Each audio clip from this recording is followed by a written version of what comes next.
What's up, Internet? My name is Michael Cook, and this is Blue Giant Media. We're here to help you find, learn, and play the games that you love. Today, we're going to take a look at what's inside the box and set up and play through a game of Dragon's Breath by HABA Games. This game just won the Children's Game of the Year for 2018 from the Spiel des Jahres. So let's see how it works. Alright, Dragon's Breath is a really fun game. My daughters are 5 and 3.5, and they absolutely love this game. When they opened it up, they got excited right away, and they wanted to play it. We've played it probably 8 times or more in the first 2 days that we had it. So, fun game, quick, holds their attention, it's pretty, and they can, as my 5-year-old, I can tell she really thinks about what she wants to do. So as you can see, this is not, I've already punched it out. These punched out, and then they just slot into each other. Once they are made into this little tic-tac-toe type grid, it sets right in there. You set this part right on top. You choose which player you want to be, what color you want to be, and you set them in like this, and that holds the board in place. So let's say that I am the blue player, since blue is my favorite color. That's why we are Blue Giant Media after all. Then we're going to take this sets at the bottom because, oh, I'll explain when I get there, but you want to set this at the bottom, then take the stack of rings, or take all the rings and make a stack out of them.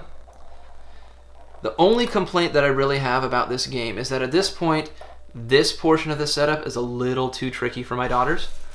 I guess maybe there's one other minor niggle, and that has to do with scoring. Sometimes my 3-year-old wants to rush through counting for her score, but that is extremely minor. But the setup is just a little bit finicky, a little bit fiddly. But you're just going to take those 9 blue rings, stack them up, take all these crystals, and dump them in. So the storyline of this game is that these crystals are trapped in a column of ice.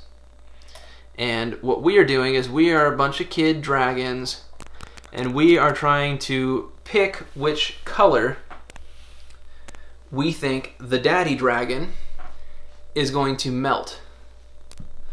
So what you're going to do on your turn, if you are the daddy dragon, that means that you are going to be the last one to pick. And starting with the player to your left, they are going to choose one of these crystals, and they're choosing one based off of what colors they think are going to fall. If you are playing with kids who don't know their colors, just want to pick one at random, or they just can't choose, then you can give them one at random and just let them choose it, or let them keep it.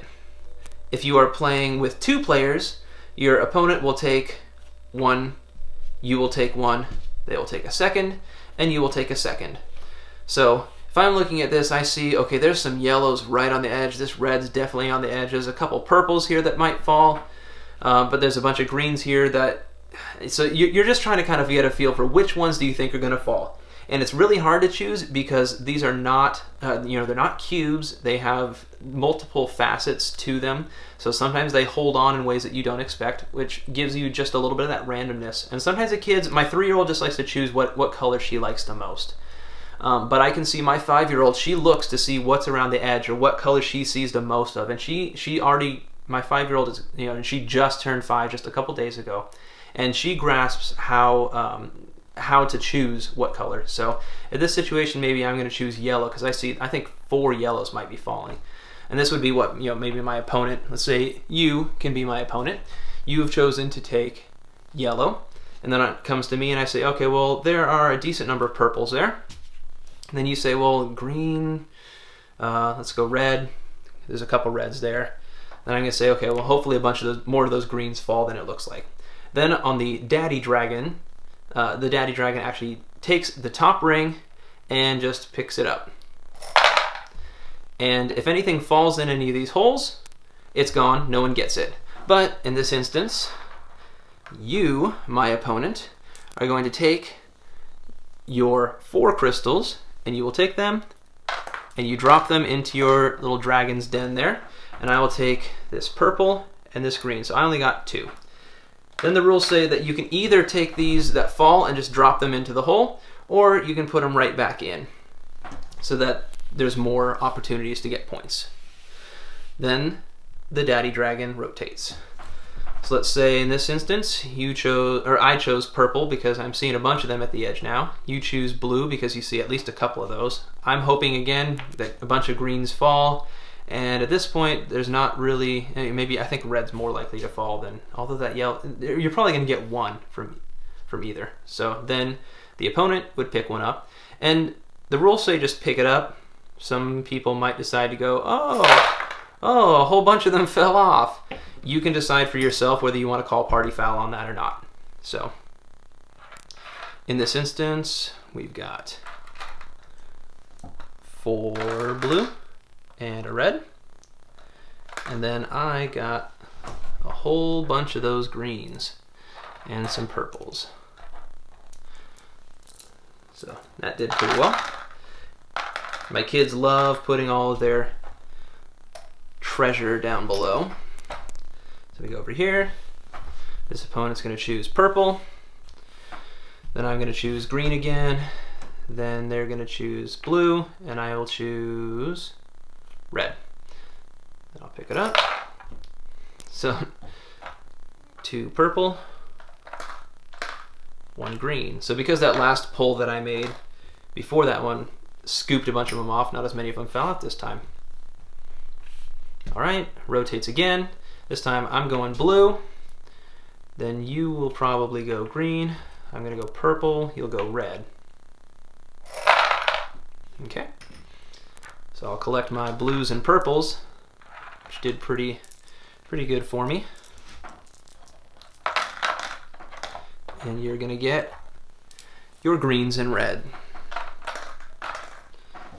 And it rotates. So the game's going to play over 9 rounds, obviously. So you'll pick your blue. Maybe I take a green.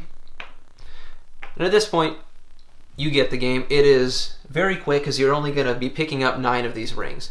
At the end of the game, you will be picking these up. You will lift this off. All of those. Oh, and I did say, at the end of the game, on the final round, when you pick up the last ring, anything that stays on this ice base is not collected. So that's why it's at the bottom. So when you pick up that last ring, it's not just everything. That way, when you have 1 ring left, you can't just count the number of crystals in there and pick the one that has the most. They actually have to fall off of this base. Okay? And then, this is where this segmented part really comes in handy. You go ahead and you can pull out all of your crystals, set them aside, and then count them.